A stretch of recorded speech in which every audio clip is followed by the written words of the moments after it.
Everybody ready to get started? Give thumbs up there in the center. Excellent. Thank you, everybody, for joining us tonight. We're going to get started, hopefully with less technological issues this time. Real excited about kind of getting started, and hope that you all had an opportunity to read chapter 1 and maybe chapter 2 as well. And we're going to get started here. I'm going to share my screen so that we can start showing you some things, including some short videos that we've got lined up this week. And so let's see here. Trying to see how I can move over. Yeah, right there.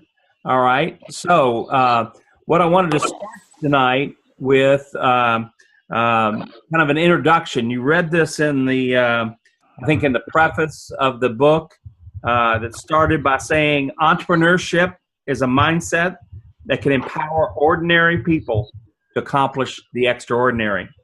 The entrepreneurial success does not require a revolutionary new idea, a Harvard-approved business plan, or millions of dollars from a venture capital firm.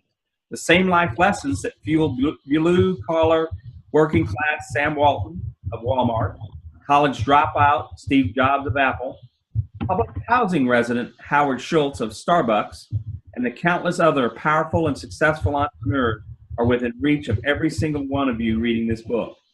As an entrepreneur and author Chris Gardner said, "You got a dream?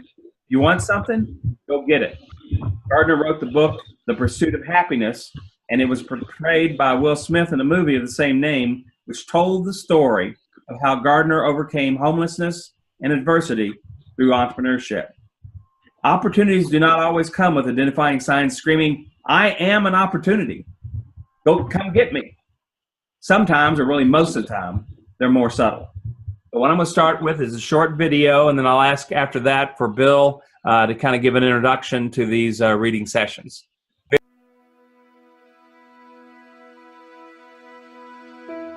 And I knew I always had the potential to kind of go on my own route, but a part of me felt like I just didn't have the willpower to go through it based off of the situations that I have come from, being in 15 different foster homes. I was hurt.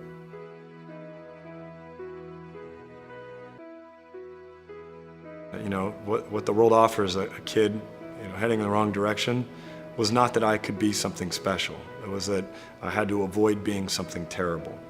That was it. I'm on the right track. It's about time to start senior year, and I found out I was pregnant. I lived on the block where everybody was drug addicts. I lived on the block where there was quote-unquote gangbanging. And I just didn't want that part of life for myself. I woke up from a coma, and my dad had explained to me where I was, why I was there, and what had happened. And I remember looking at my right side and seeing that I didn't have an arm and thinking like, wow, like my life is over. Uncle Cleve said, hey, there's 2 doors to get in. If I can't get through the front, I get in through the back. He didn't just take his ball and go home from the front door, all right? So at the end of the day, his money was in the bank.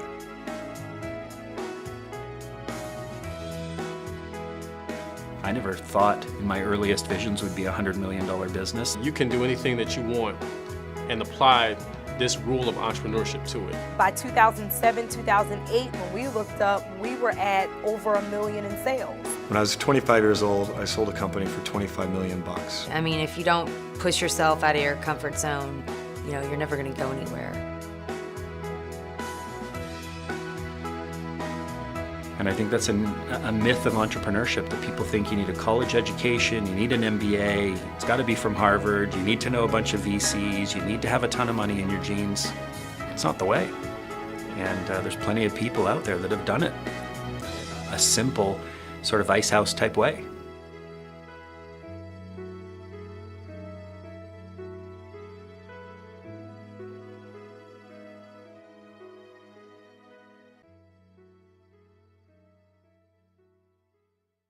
Bill, can you give us an introduction? Right. So the video that you just saw is some of the entrepreneurs that are featured in the program. And I want to, I guess, distinguish the difference between the book and the discussion questions that we'll be working on over the course of the next, I guess, 5 weeks, and what I refer to as the program. The program is a 10-week intensive curriculum that actually helps entrepreneurs consider their opportunities, do discovery canvases to see what it would take to actually turn an idea into a business, and go out and test market some of those ideas. So you'll hear me talk about the book and the program. The people that we just were introduced to are all part of the video program in the program. And you get to know these folks pretty well over the course of the 10 sessions. Every one of them has when you hear their background and where they started from, you're like, oh, they don't have a chance of succeeding. And yet they have all been successful to some degree. Also, from reading the book, Uncle Cleve didn't have much going for him. He came out of a background and a situation, he didn't have any money, where he could have just went on and continued to pick cotton the rest of his life. But he didn't. He made the choice. With the first chapter is about choice. He made the choice to try and do something different. And the second chapter is opportunity. And the choice that he made is to begin to look around his environment and see where the pain was, where the opportunities that are tied into solving problems came from. And that's basically the story of the Ice House, of how this guy, Uncle Cleve, went through his career, became a successful entrepreneur with very little to begin with. And as a result of his nephew, who you'll hear in a video later speak, together with Gary Schoeniger, who is the creator of the Ice House program, the two of them got together.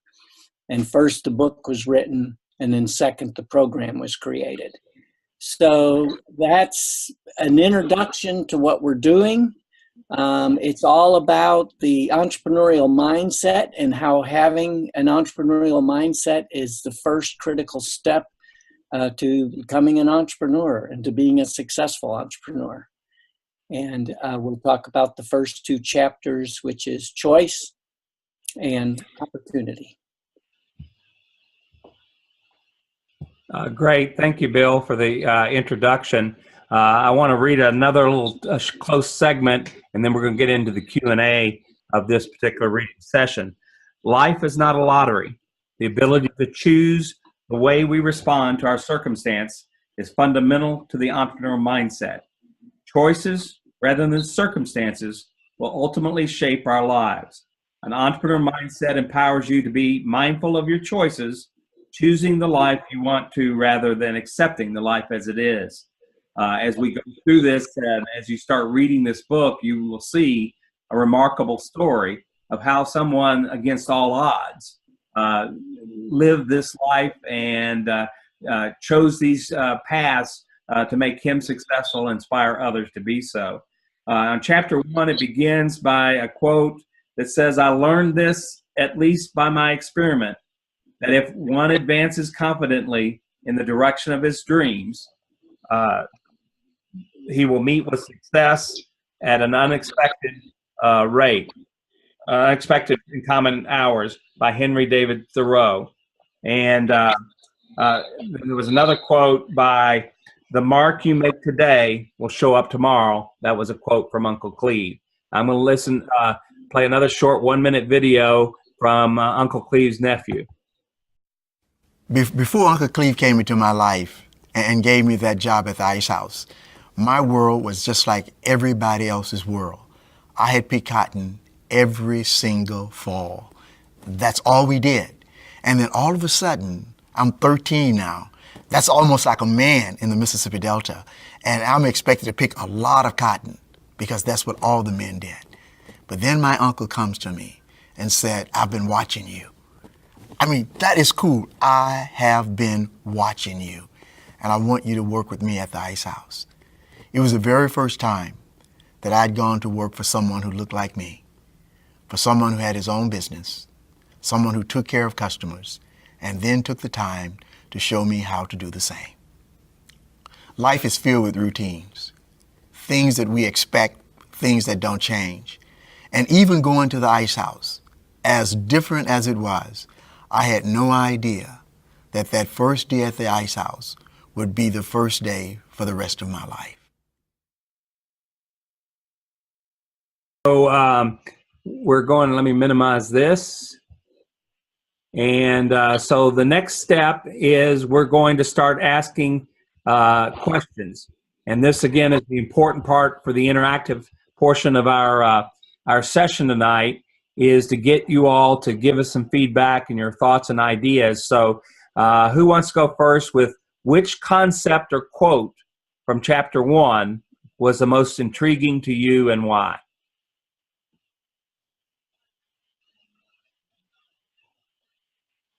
Who there in Bardwell will go first?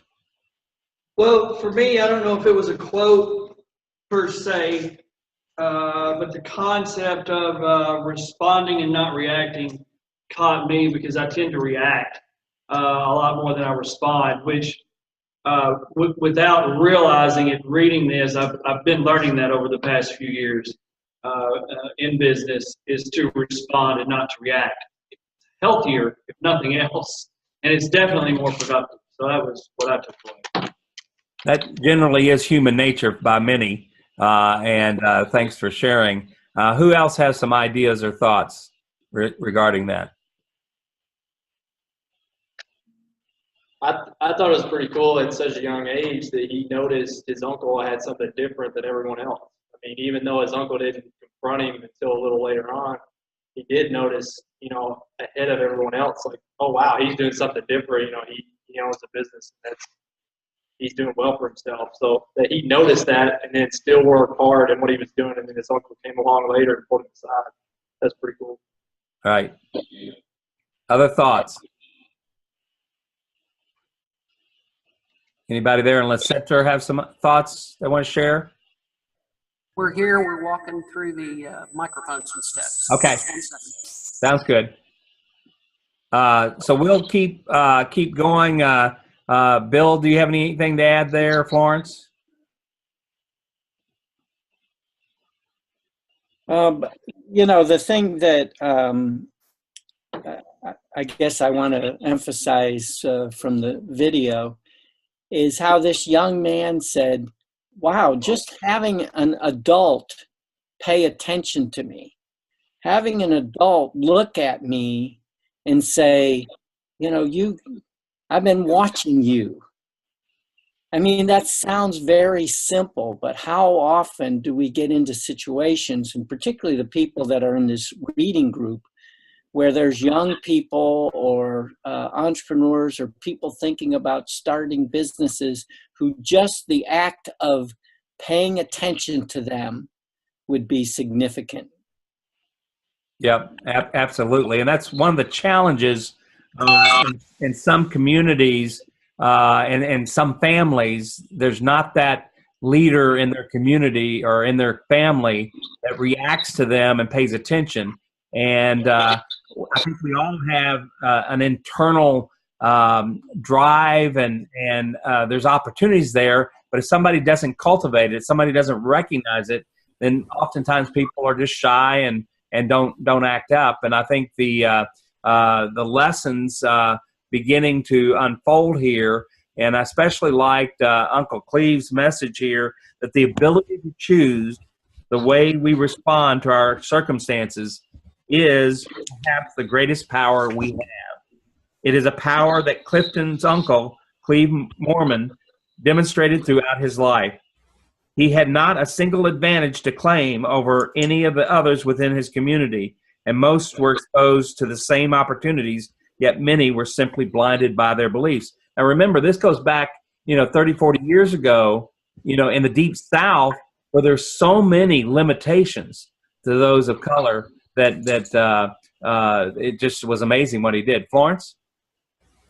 Yeah, thank you, Bobby. I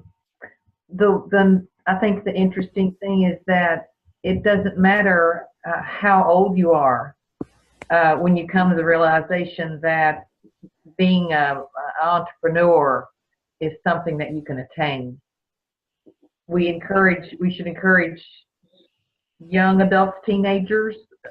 Children have ideas, but sometimes I think if we've gone through maybe a life that we haven't even thought about it, we might be afraid to even say we're going to do something like, why'd you quit that good day job? Number one, don't do that too much until you're ready. But just that anybody at any age can learn to step out and do something unique like that. Florence, this is Bill. You just triggered a thought too with your comments. Older people too. So often our culture thinks, oh, well, you've retired or you should retire or whatever. And we kind of attribute to that putting them out to pasture. And yet these people, older people, are just full of experience and knowledge and wisdom that can be used. Sometimes they're highly motivated to start a business. Sometimes they're just looking for a younger person to team up with to take an idea to market. So anyway, that was a thought you triggered. Yeah, mention your work, Bill, with the SCORE and mentors. Again, there's a hidden talent in the Four Rivers or the Jackson Purchase area. And part of what I mentioned last week, we want to do some asset mapping to identify those treasures of folks out there that either what we want to tap them to creating their own business, or how do we help connect them to younger folks in the communities to make something happen? Right. So there's actually a SCORE chapter in the Purchase area.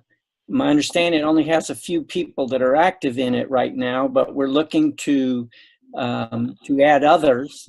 Some people have heard of SCORE. Most people, if they've heard of it back in the day when it stood for something having to do with retired executives and all that. But there's a new SCORE. Then the new SCORE is not an acronym. It's just SCORE. And it's got people involved in it that are in their 30s. It's got content experts that have skill like in social media and things like that. And all of the services, mentoring and technical services that SCORE provide are free.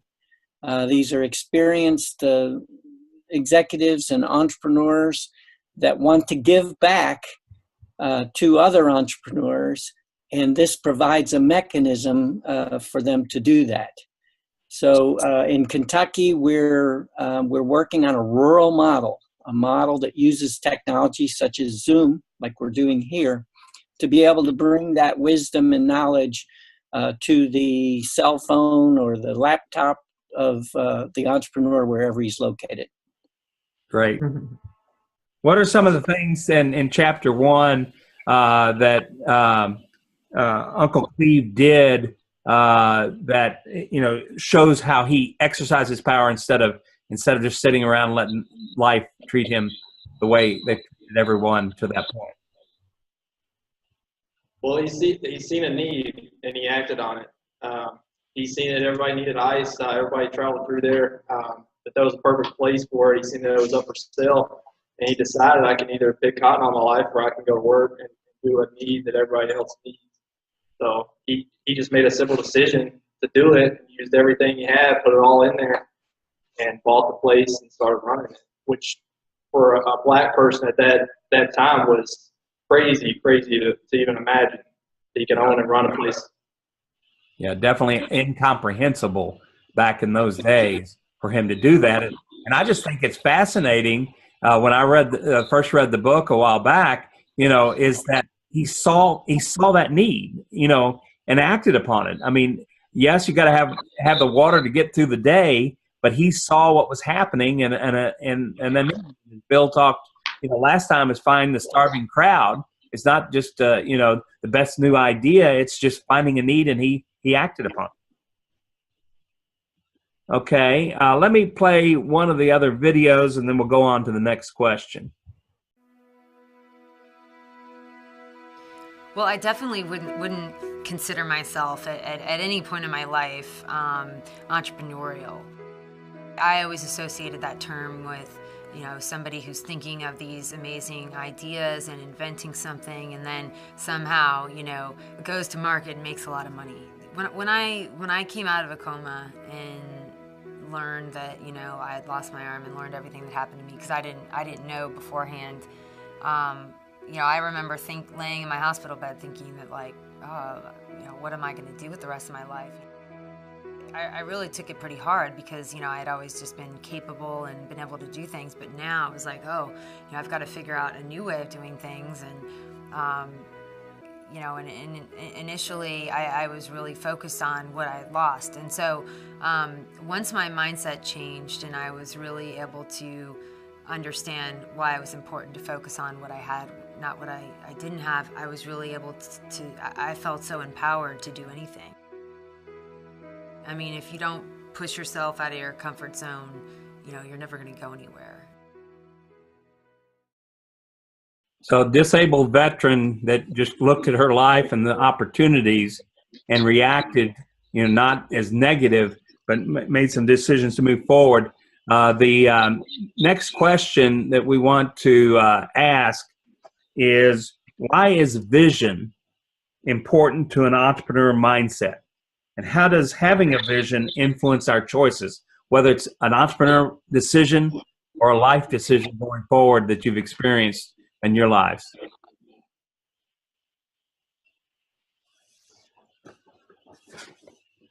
Thoughts?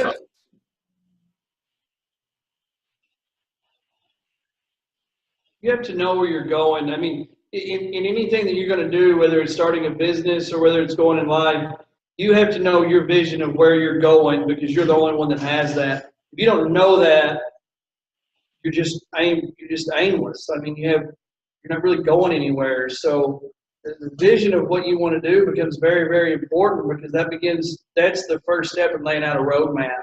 But you have to be able to show others that vision. And if people around you, in my opinion, if people around you don't share that vision, you need to get new people around you if you want to be successful in that.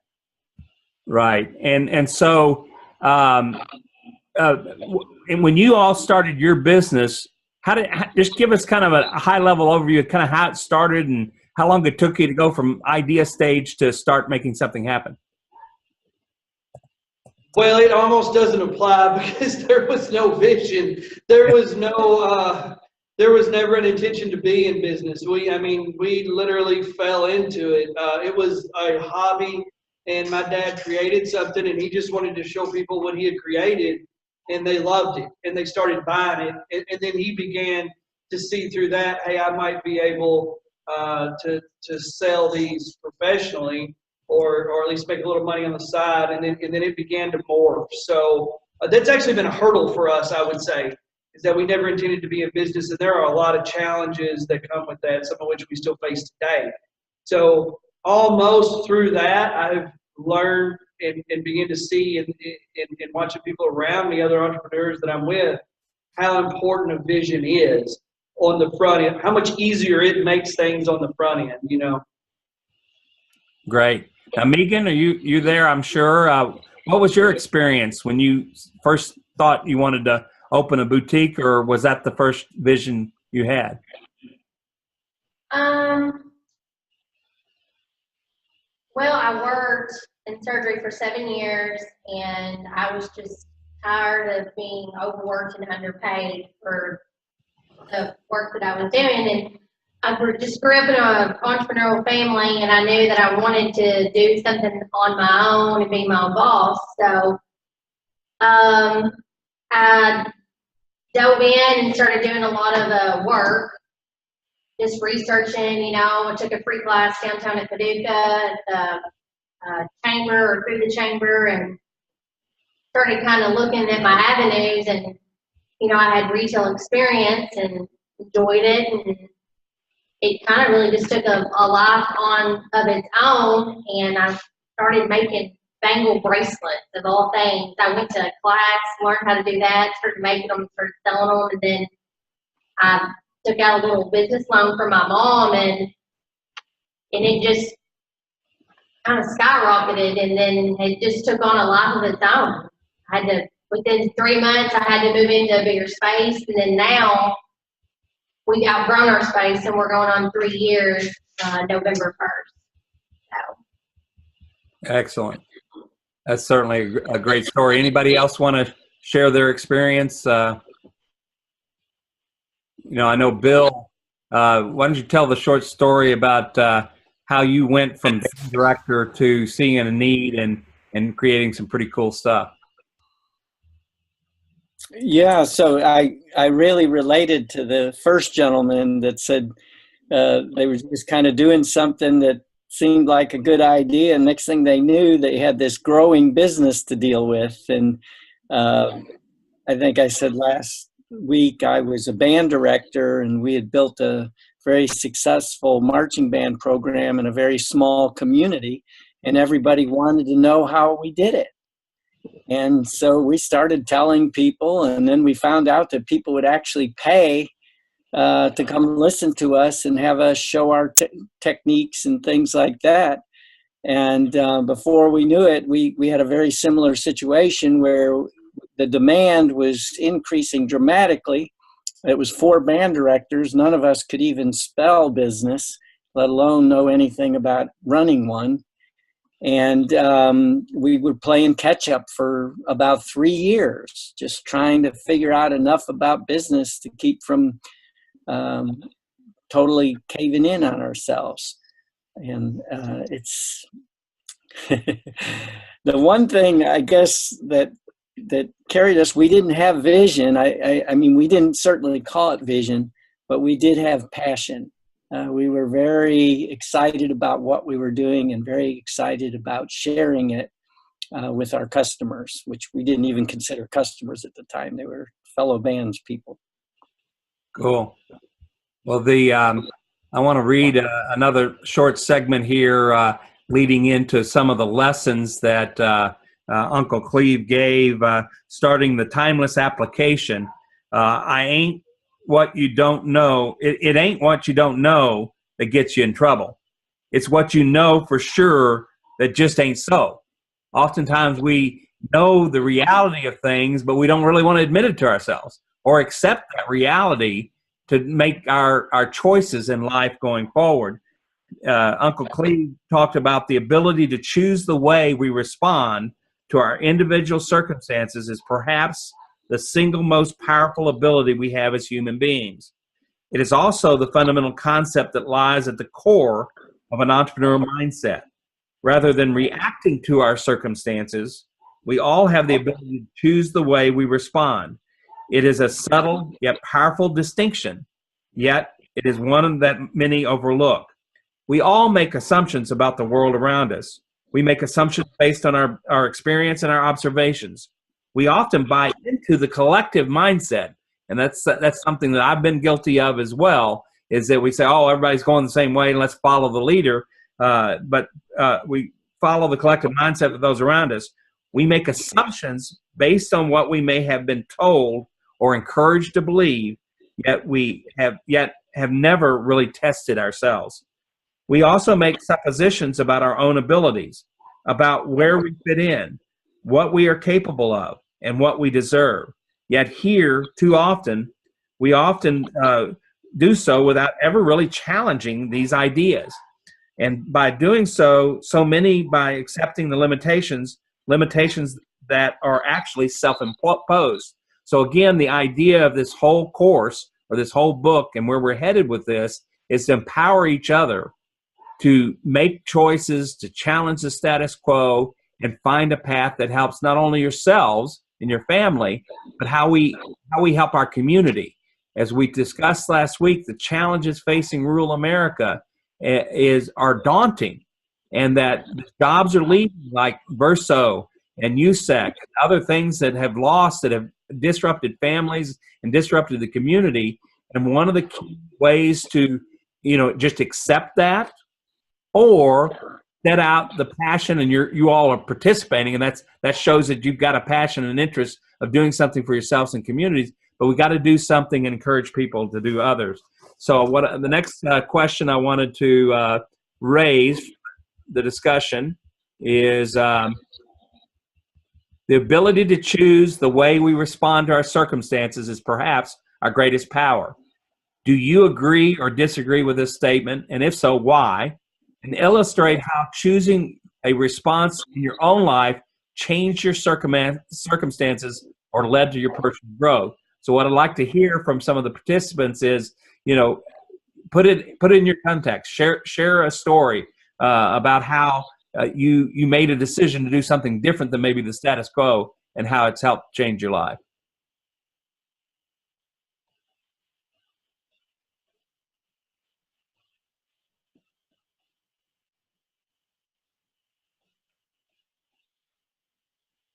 So somebody wants to say something? Okay, I have to say that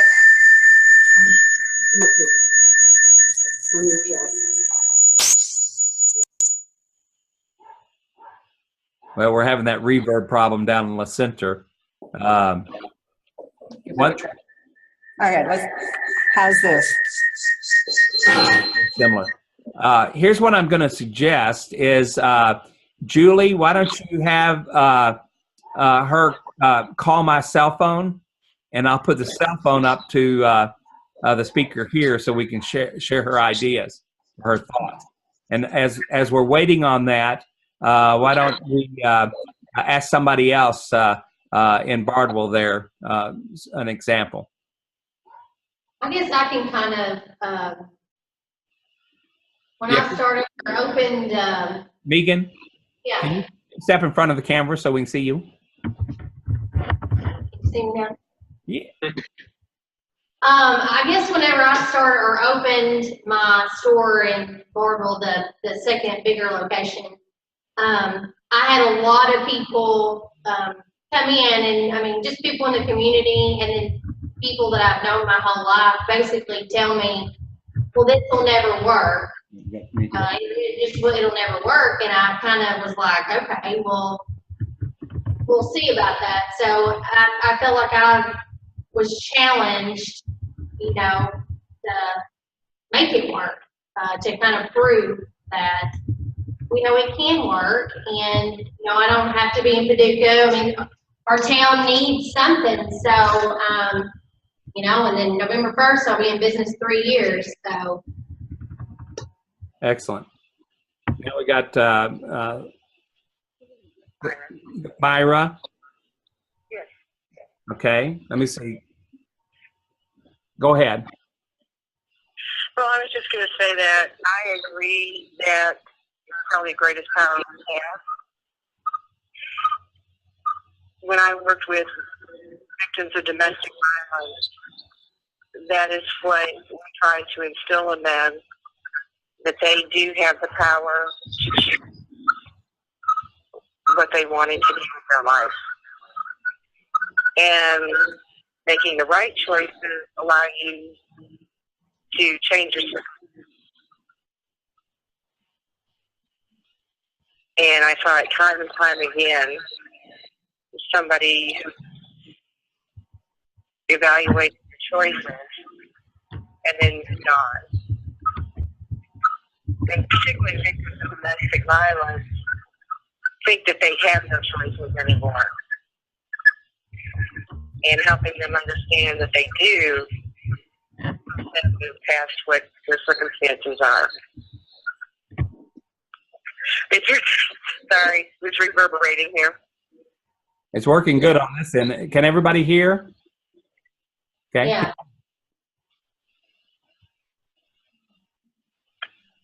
Well, and I think, personally, I know the choices that I made have moved me forward to where I am today.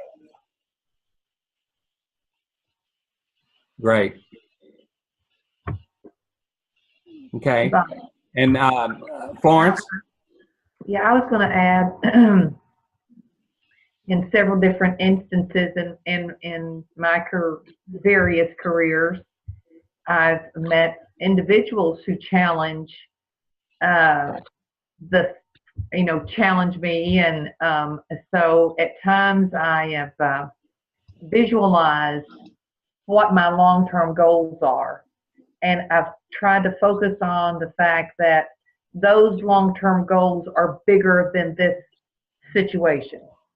And I'm just going to know and believe and visualize the success I want to achieve, and I'm going to do everything I can to control my response to the situation that I can't change.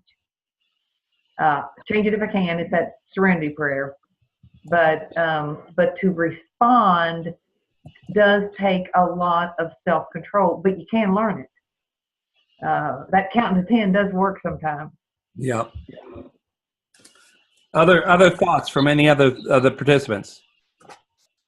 If you talk about not following the status quo, as you know, I already stated earlier that Dad kind of fell into, ended up in business, but he did have to make a choice.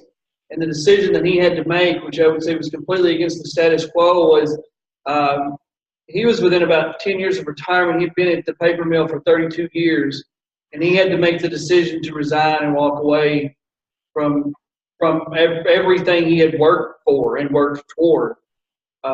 He stood in the local farm store one day after he did that, and one of his fellow employees, not softly and not sugarcoated, told him how stupid he was, and actually asked him, "How stupid can you be?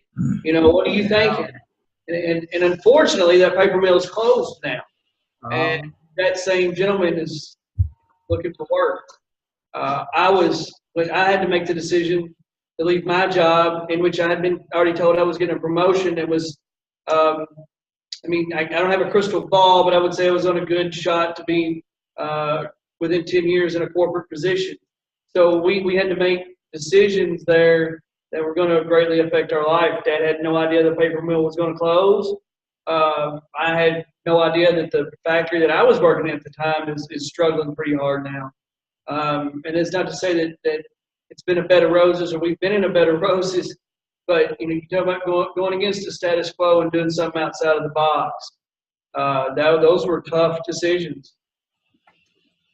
Yep, certainly lived through the same experience in my life after working 7 years for state and local government. I just wasn't satisfied with the current circumstances and working for somebody, and decided to take a wild hair and do something. And that's part of this mindset. And whether to start a business or not, or just doing things in your life to kind of push the envelope. Again, we can accept things that life brings us, or we can do something about it. And that's really one of the key processes of this book and what it's trying to share with everyone. And so we've got another question here. Who is your Uncle Cleve? Describe the successful person you know, or someone in your community. I know, Matt, you've referred to your father there, but this could be a small business owner, an executive, a self-employed professional, a professional service provider, or high-growth entrepreneur. Describe this person and how they managed to succeed. What, if any, advantages did they have? What challenges did they face? And what choices did they make that influenced their success? So if we can have somebody in Bardwell talk, I'm going to actually go get some speakers from my phone that will make it even more pronounced when we have La Center folks call in. So who in Bardwell wants to talk? Well, I can say that when we came to Bardwell 65 years ago, we were young and inexperienced and chiropractors. It was a very unlikely place, but we were determined to practice here.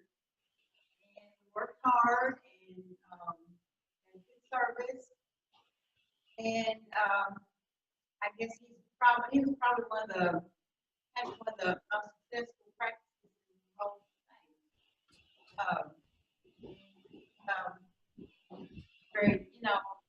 We're blessed by God. Him do that, and my son is still there. A lot of hard work and good choices, and serving the needs of the people.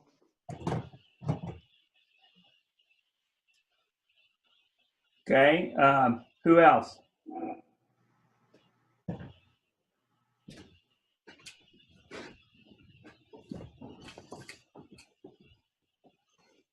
Who else has a Uncle Cleve in their lives that they want to share?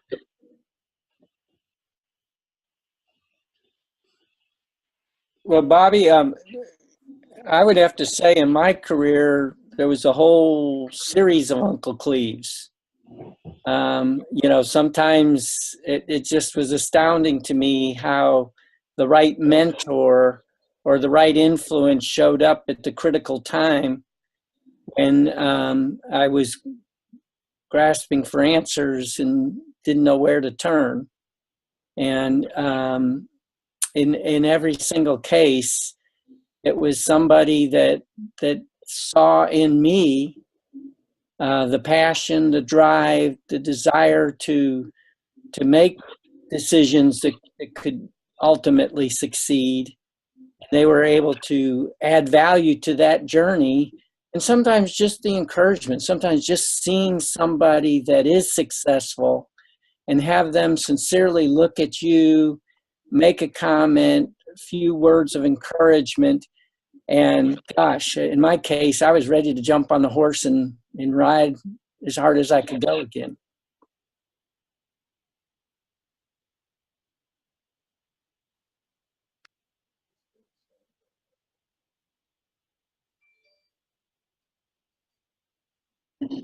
Hey, Bobby, I want to tell about a friend. My friend is Patty, and she was an art teacher for quite a number of years. And due to a circumstance, she ended up getting a divorce.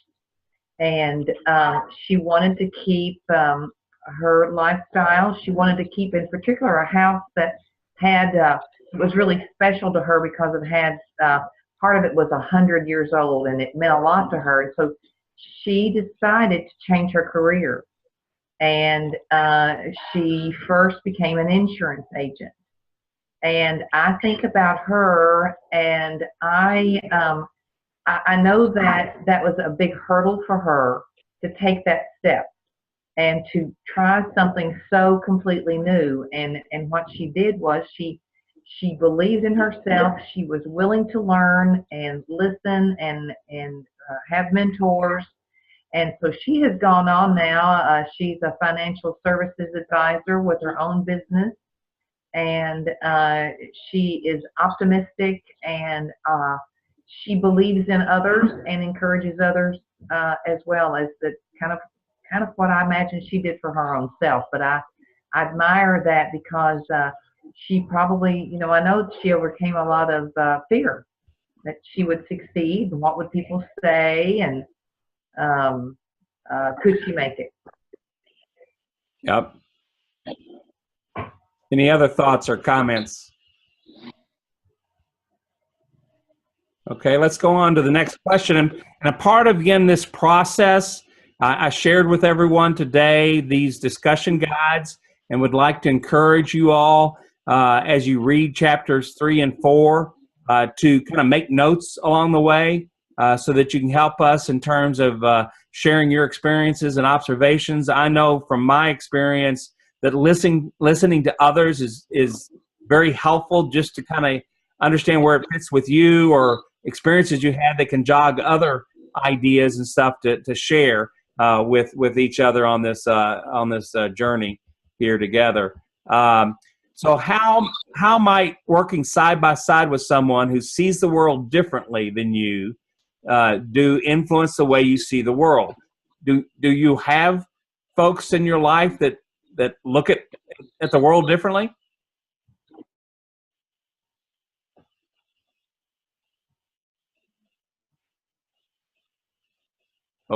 Okay. All right, let's go on to the next question. And as we move forward with this process, we hope that these sessions will lead you to continue to think and think through ideas and opportunities to share with others. What I hope to accomplish by this, other than sparking ideas and giving people faith to move forward, is how can we as a community band together to at least be able to facilitate others. Bill last time talked about the Entrepreneur Champions and getting folks involved in this. So even if you never start a business, that's fine. But if you have this idea of how you could help others or how to connect them to other people in the community, that can go a long ways to making a big difference. Bill, do you have anything to add there? Well, actually, I have a comment about question number 6, the side-by-side. I may have told this story last week, but stop me if I did. I like to read research reports where studies are done, and one of the ones I like to quote from is where they studied a bunch of successful entrepreneurs. In fact, they went through and like over the last 50 years, looked at every successful entrepreneur that there was a case study for. And they couldn't find a single one that succeeded by themselves. Every single successful entrepreneur, there was always somebody else or somebody else's that were in the picture, oftentimes in the background. But, nobody has been blessed with all the skills and talent and everything you need to build a successful business. It always takes a team. Now, sometimes those people are in the background. They may not even be employed by the business. But a key to success is surrounding yourself with people that oftentimes have a different view of the situation. And that different view leads to moving in the proper direction. Yeah, very, very good advice. I know Florence and I in our publishing business should have surrounded ourselves with other folks. We knew them, we had friends, but we never kind of posed the question, are we going down the right path? And that could have saved us a whole lot of money over time. And as Bill said, no one person possesses all the skills needed to be successful. Even these other folks that we hear about the success, we often don't hear about those people around them, of how they help them. But one of the keys is knowing when to ask. And when I teach people about entrepreneurship and starting a business, I say you need an advisory board. Doesn't have to be an investor. It can be a friend from church. It can be someone that knows about marketing or banking or legal or whatever the case may be. But surrounding yourselves just to say, hey, can I have lunch with you once a month or every couple of months, just to bounce ideas off. It'll go a long ways to helping you check our passion that we all have. If we're going to go down this path, we have a passion, but oftentimes that passion needs to be at least challenged in terms of thinking through the pros and cons, because other people have experience that can help you to increase your chance of success. Anybody else there at Ballard have something, or in Bardwell? So how do you define? Go ahead. I would say not only to try and have lunch with some of these people, successful people, or spend time with successful people. There's so many books that are written on stuff that people have already accomplished and already done, and you can mirror what they do just by reading all the stuff that they have done. Because most super successful people, there's so many documentation over what they did throughout their whole entire life, and if you just read and study that and all that, you'll be super successful as well. Very, very good advice. Because oftentimes you read those books, and I've read several, is you don't even know what you're looking for, but all of a sudden they made this decision or that decision, and say, oh, that makes sense. And maybe you've never thought of that before, but learning from those folks, and as we build out our video library of these sessions that we're having, and the videos we've shown tonight, is we're going to post more of those so that everybody can, on their own pace, be able to go deeper than what our weekly sessions will be. So again, question 7 is, how do we define reacting versus responding? For me, oh, go ahead. reacting has a negative connotation to it. Business, you're going to have things that seem to be roadblocks come up financially, physically, emotionally, all kinds of things. And reacting to me stops you. Responding causes you to look at it and say, how can I detour and get on the other side of this in a positive manner to benefit me rather than to hinder me? Yeah, I mean, I agree 100% with that. To me, a reaction is instant. There is a stimulus, and you instantly react to that. A lot of times without thought or without consideration or response is where you step back and you look at that and you say, okay, now what? You know, what's my next move? And you take some time, whether it be 5 minutes or 5 days, depending on the situation. But it's not instantaneous. You make a better decision. You make a more level-headed and calm decision. That, for me, that's what it means. Absolutely. Both of you all said And that. sometimes I'll play off of that one. It seems like reacting is emotional and responding requires cognition, thought, deliberation, whereas if you react, it's more of that emotional, not a less intelligent response, I guess, reason. Other thoughts? Well done. Yeah. Do you mind if I say something, Bobby? Man.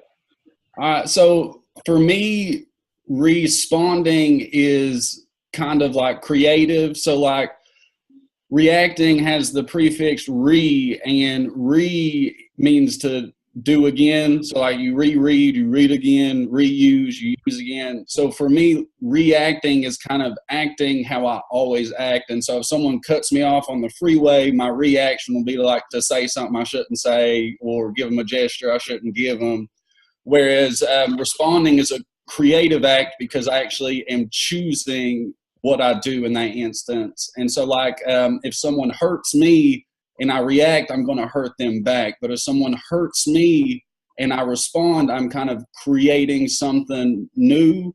And so it's almost like if I'm reacting, then the environment is shaping reality. But if I'm responding, then I am creating at least some aspect of the reality, if that makes any sense. It does. Well said.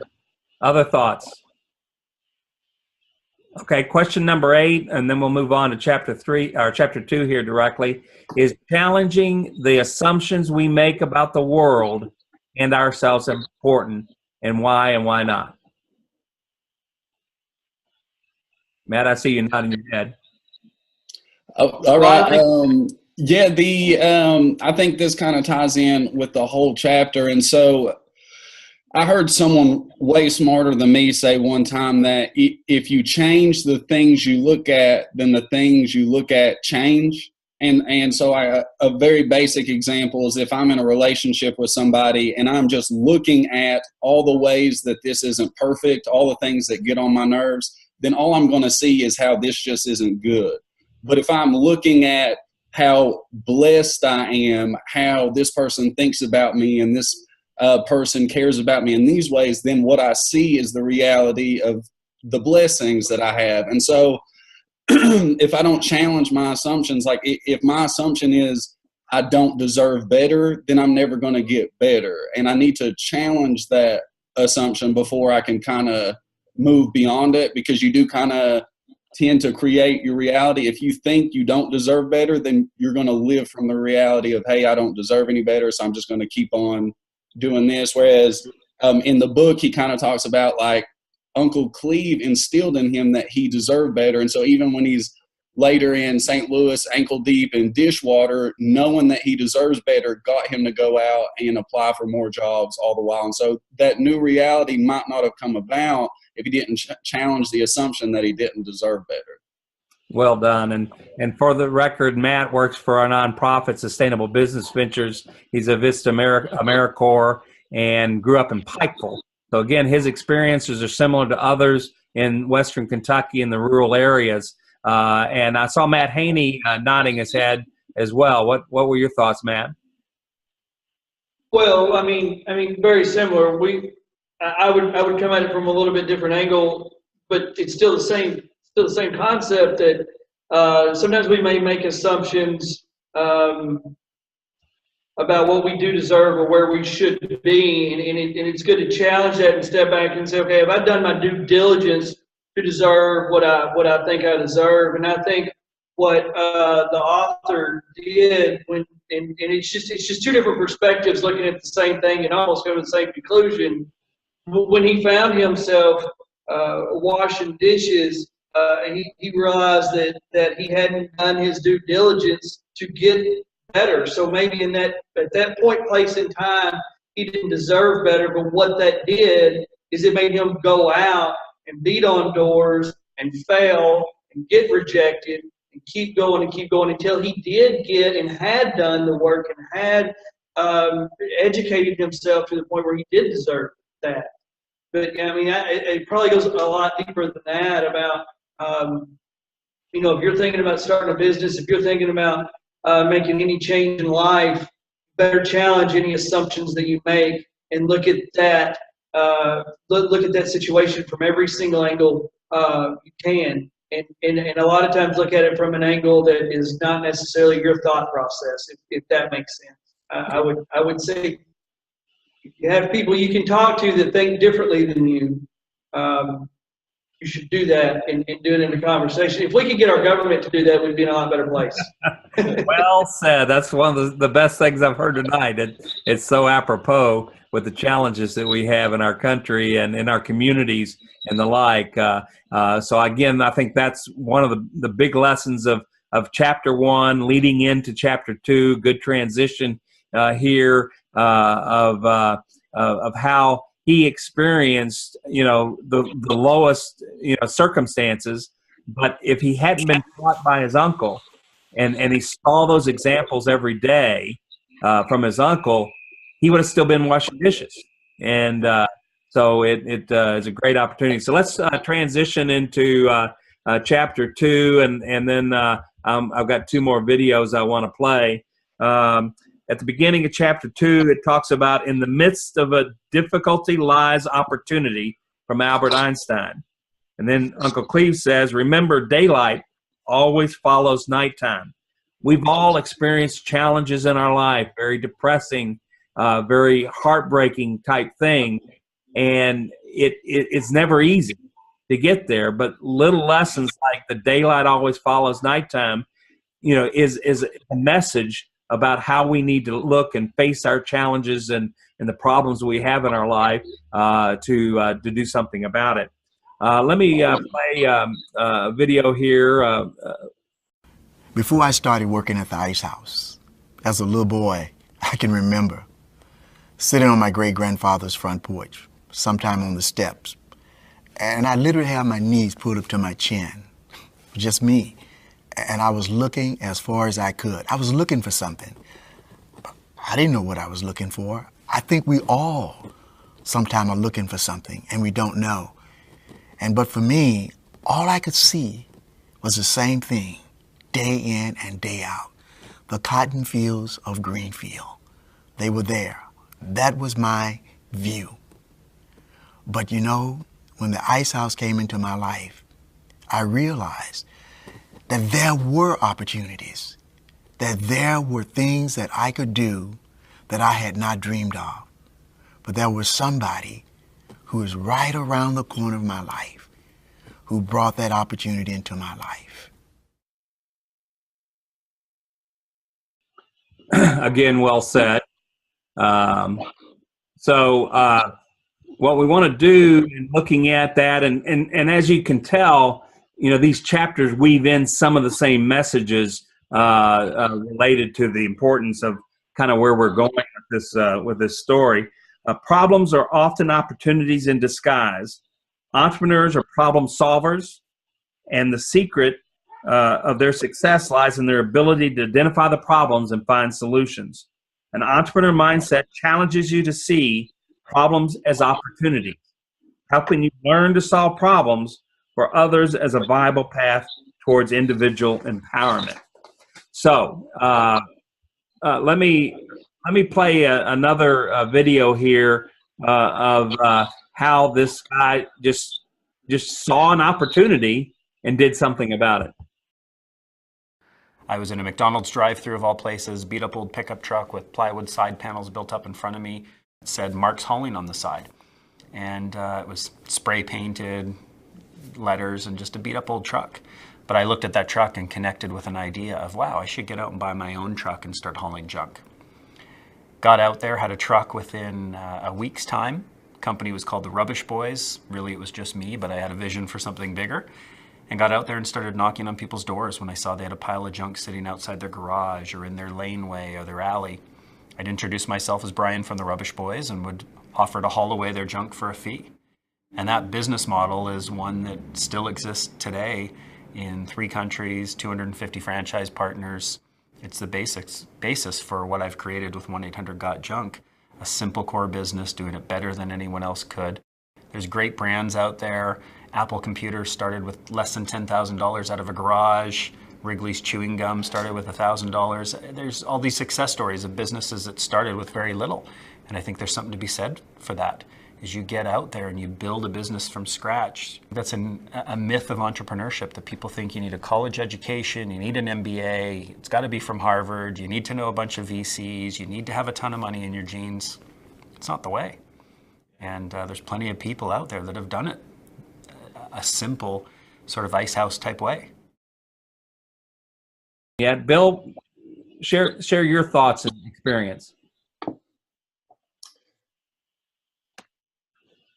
There we go. Of course, this chapter, the opportunity chapter, is the one that I always equate to the cheeseburger story or the starving crowd stories, and just to me, so much of building a business is about finding opportunity. And the opportunities, they said, is all around us. But so often we put the blinders on. I know one of the quotes in the book is this area, this town where the story takes place hadn't changed in 100 years. How many times have we heard in Eastern Kentucky and in places that, oh, you know, it's been like this forever, it's not going to change. And we get so caught up in the status quo that we don't see the opportunities that are everywhere. And, you know, one definition of an entrepreneur that I like to use, I just think it's great, is an entrepreneur is someone who looks at a problem and sees an opportunity. And so, gosh, it's just, I think you could do a whole course just on this chapter. Yeah, absolutely. Now, how did you get involved in the racing business, Bill? Yeah, so all of my businesses, all 6 businesses were built out of an opportunity.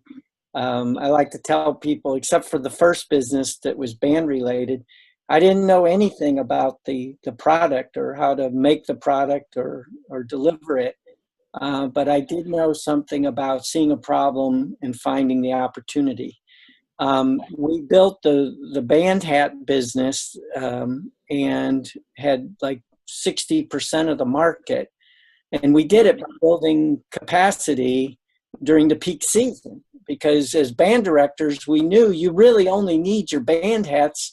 The main time you need them is during the marching season, which goes from August through the middle of November.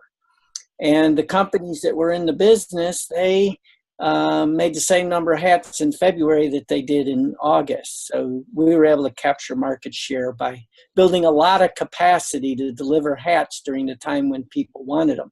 Problem was, once the season ended in the middle of November, we had people, we had machines, we had all kinds of stuff that was idle. We'd go from a whopping 24 employees down to 3. And slowly but surely during the winter, we'd watch our profits kind of disappear from the hard work we had done for the whole year. Well, I was at a business meeting, a SBA business meeting down in Charlotte, North Carolina, and there was another business guy there, and by the name of Rick Hendrick. And Rick was pretty early on in his entrepreneurship business. He was a guy that had gone into a Chevy dealership. He was a salesman there, and the owners had pretty much bankrupted the place, and General Motors was about to shut the place down, and he talked them into extending the floor plan for 6 months and give him a chance to take control of the business and show what it could do. Well, today, Rick Hendrick owns more dealerships in the world than any other human on the face of the earth. Is highly successful. But when I met him, he only had 2 dealerships, but he wanted to get into NASCAR, and he wanted to get into NASCAR and make a difference.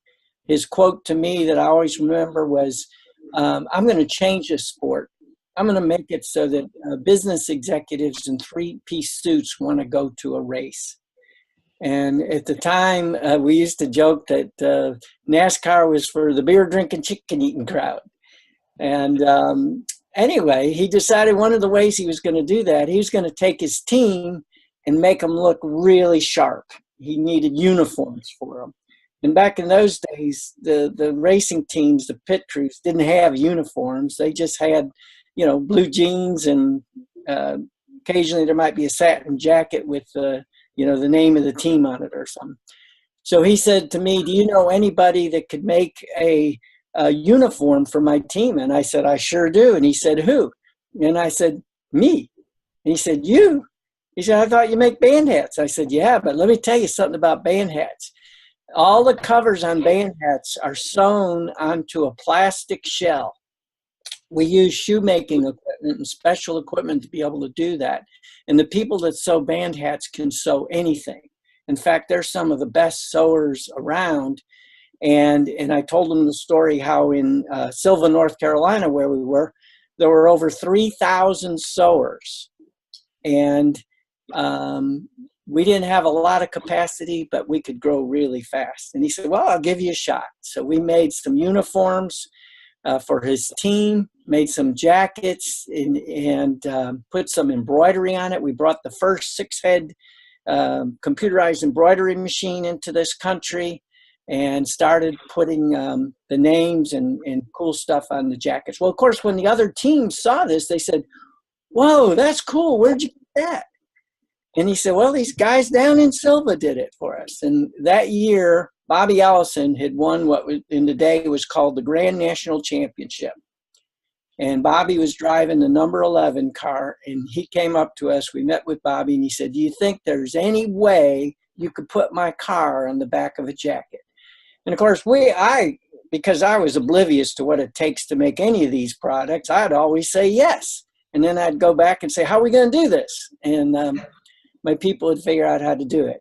But anyway, we went back and we made like 12 of these jackets with his car on the back. And when people saw him, they just started going crazy. And to make a long story short, within 6 months, we made 25,000 of those jackets. And we're very instrumental in launching what today, if you go to a NASCAR race, you see all kinds of outerwear and, just all kinds of souvenir stuff. And we were on the very front edge of that before any of that existed. Great. Thanks, Bill. And the folks down in the center commented about solving problems in our communities can create numerous opportunities. For example, providing services to seniors. That is one thing. There's going to be a growth market for many years to come. It's because our rate currently is at 16% or over age 65, but by 2020, in no time, it's going to be over 20%, and they will need assistance, places to live. They've got different needs, different things interest them, so there are very many opportunities. Any other folks have some thoughts in this arena down in Bardwell? Okay, well, let's move on. And that's about the coolest story that could have been told.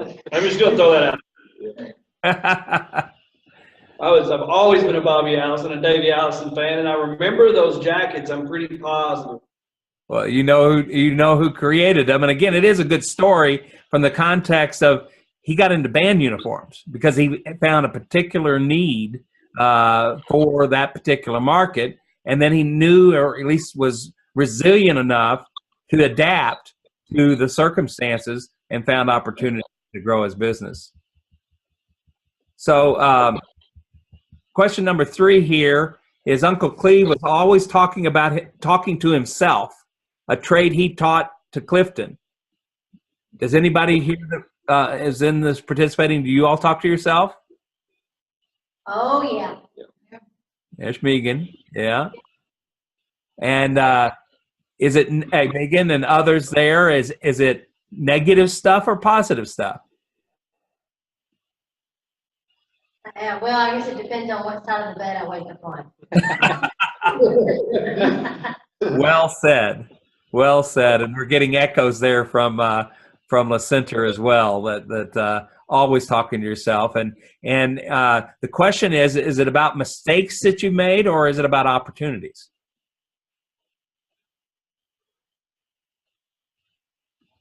Well, probably a little bit of both, you know. I mean, I can say, you know, my business, there's been several mistakes I've made, but then I've learned from it and know what I won't do or won't, you know, for the future, and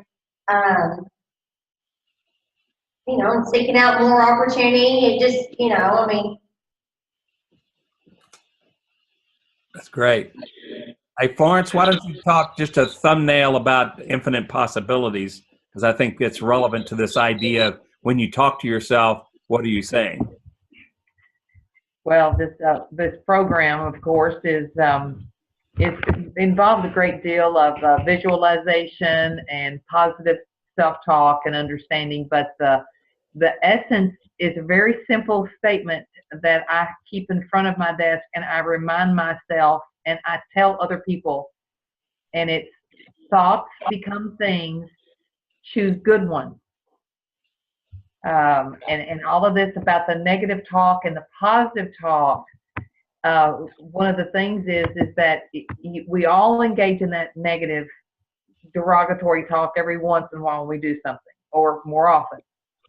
And it may be especially about something that happened in the past, which is completely worthless.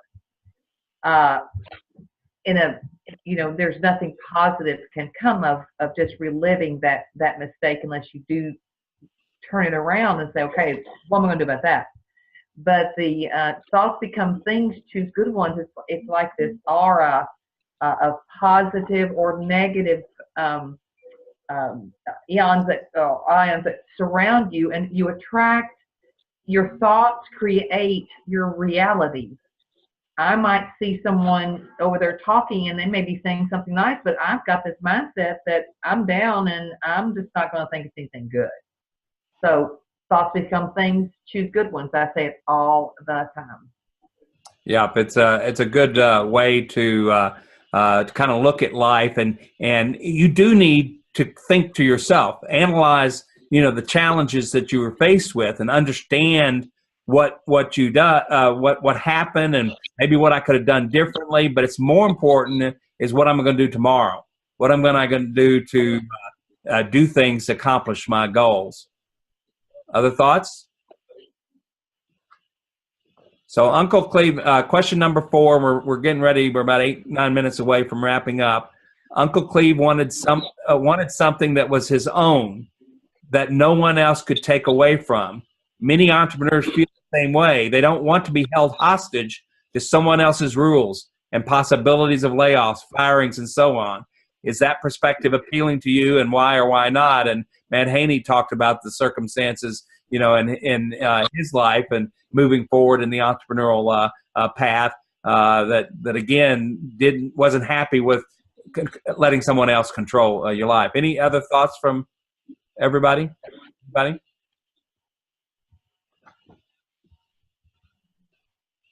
I personally think that there's going to be people that disagree with me, and I understand that. I personally think that question is hogwash. The reason is because if you think that by stepping out on your own protects you from failure, from getting fired, from any of that, then you are kind of foolish. It just means that you're braver. It means that you're willing to take a chance to achieve something better, but there are no guarantees. There's only one person that has control, and that's the good Lord. And the only way that we can truly have control is to see the future. You can't see the future, but you can take every single bit of information you have around you and make the best decision you can, but there's no guarantees it's the right decision. So if somebody's thinking about being an entrepreneur and you think that it's all so many days, I want to walk in and punch a time clock and then punch a time clock and go home and let somebody else deal with that other crap that I'm laying in bed thinking about at night, you know? So it's not a bed of roses. It's a lot. It's hard work. And sometimes it's harder work than working for somebody else. Markets change. I see on 6 different companies. Probably the most protected entrepreneur I know, because one market can fall out and he's got 5 other ones to fall in on. I guarantee you Bill has concerns like anybody working in a factory does as well. Thank you for that. That was exactly the kind of response that we're looking for, because what we want to do is share with others those experiences, you know, and that, yeah, there are a whole lot of risk. And if you surround yourself with the right people, you tend to mitigate some of those risks. But the key is, as Bill Shutters and others have talked about, is just being observant, looking at opportunity and making adjustments. Just don't expect that your business is going to meet those goals. You know, one of the things you mentioned politicians before, you know, I've always said that in order to be eligible to run for office, that you should have had to be required to make a payroll. One of the most challenging things as an entrepreneur and a business owner is worrying about not only taking care of the people that work for you and making things happen, but taking care of yourself. And I know Florence and I had a number of long times where there were gaps in that process, but we always kept, you know, our faith and you know, just doing something better each day to make things happen. So I'm going to just see what these last couple of questions, and I'm kind of open it up at the end to get some general feedback. Solving problems for other people is the secret that enables entrepreneurs to transform. We've kind of talked about that from looking at opportunity. What happens to your ability to solve problems when you don't solve problems on a regular basis? What can you do to bolster the strength of your problem-solving ability? Again, it's using that experience. It's learning from that. But also, I can't say enough, is again surrounding yourself with that advisory board or somebody you can just throw an idea out and say, I've faced this challenge. And one of the things that we're doing, Sustainable Business Ventures, is launching the Kentucky Entrepreneur Network. And this network is going to be a web-based platform that's going to connect entrepreneurs to each other, to mentors, to technical service providers, access to capital. But again, that being able to connect to other entrepreneurs, I think, is very important. And we see that as a way, but we also want to create some local chapters. So I hope we can have a Four Rivers County chapter down there in Western Kentucky. So with 5 minutes to go, I wanted to kind of open it up for thoughts, questions, and I also want to encourage you that that after tonight, please send me an email. How can we make these sessions better going forward? What are we missing? And how to again, improve this process so that we make the next 3 weeks productive. And then, Bill, you want to give them a little highlight of what our Saturday and November 18th is going to be like? Yeah, so I mentioned the fact that these conversations and the questions that we're addressing are all related to the book that we're reading. When we get together on that Saturday, we will expand off of the concepts that are in the book, the 8 principles. We'll look a lot more at the application of them. Look at more video of, you know, how some of these, what the process is of actually finding a starving crowd, of solving problems, and finding out if there is the what you need to create a business. I like to tell people that, you know, it takes a starving crowd, but then you also have to build a business. And building a business is not the easiest thing in the world to do. Dealing with people and dealing with all the different things it takes to build a business. So anyway, we'll be looking at some of those things on that day, and it'll be very interactive, very involved. It's a participatory day. Thank you, Bill. So in the last 3 minutes, what are your thoughts or comments as we close out today's session? Don't let the fear of failure keep you from beginning. Say that again. I'm sorry, I didn't hear. Don't let the fear of failure keep you from beginning. Absolutely. That is something that often keeps people from even going out and doing it or trying to do something. And again, I encourage people to, get their idea together, do the research, and then talk to some other people that you trust. Bounce the idea off. The more people say that it's a bad idea, oftentimes is really an indication that it's a great idea in terms of what's going on if you've researched the market and the like. So thank you. I heard from Florence, failure is a part of success, but wow, we are not taught that. And that's oftentimes, we're told growing up and stuff, you got to do this, you got to do that, and you got to get it right and all that stuff. And life is about failures and challenges, and those that succeed are the ones that have a different outlook in life, and that's part of the key message that we want to share with these reading sessions and going forward. I hope to get Chris Wooldridge from the Small Business Development Center involved in one of our sessions to talk about the services they provide. Loretta Daniels at Murray State at the Kentucky Innovation Center.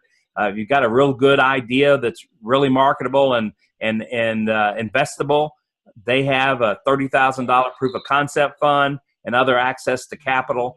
And as I mentioned last time, we're going to also reach out to the Western Kentucky Community Foundation and to the Billy Harpers of the world and see if we can put some funding together to help augment other traditional sources. But again, an idea to help people, sometimes it's $2,000, $5,000. You got a good idea and you've got the plan to implement it. Sometimes a small amount of money can get you moving forward, and oftentimes that's the thing that people can't get over. So with that, it's 8:30 p.m. Or 7:30 p.m. in Western Kentucky. Thank you, everybody, and please let me know if you have any thoughts, questions, or ideas on how we can make this better. I will get the web link out to everyone in the next day or two, or certainly by the weekend. And thank you, everybody.